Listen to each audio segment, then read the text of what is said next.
The Israeli Ministry of Tourism marked a path in the north of the country, calling it the Gospel Trail. It runs through places where Jesus is believed to have travelled and preached. Our NTD correspondent brings us the story. The Galilee, a mountainous region in the north of Israel. With the November rains, green becomes the dominant color. According to the New Testament, about 2,000 years ago, through these hills and valleys Jesus traveled, teaching his gospel and gathering disciples. On Tuesday, the Israeli Ministry of Tourism officially opened the Gospel Trail, a path leading from Nazareth to Capernaum, an ancient fishing village on the shores of the Sea of Galilee. Minister of Tourism Stas Misezhnikov came to honor the event.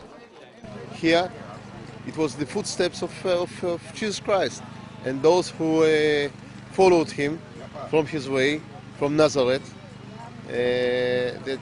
from there he was deported because he wasn't wanted there, and on his way to Capernaum. The Ministry of Tourism hopes that the 63-kilometer-long trail will draw great numbers of pilgrims and Christian tourists from around the world.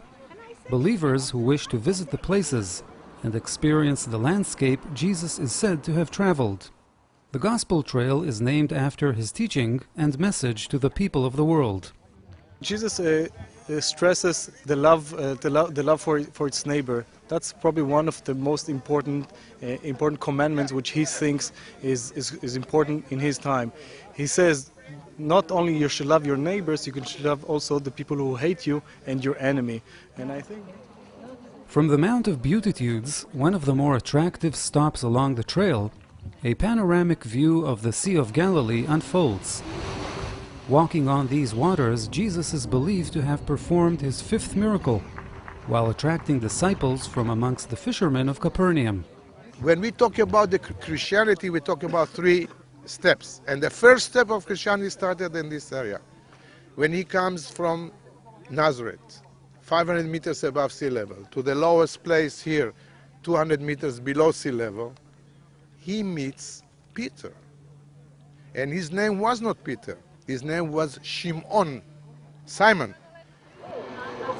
In efforts to attract more tourists, Israeli authorities invested about $900,000 in renovating the trail. According to the Ministry of Tourism, last year a record number of 3.5 million tourists visited the country. 69% of them were Christians.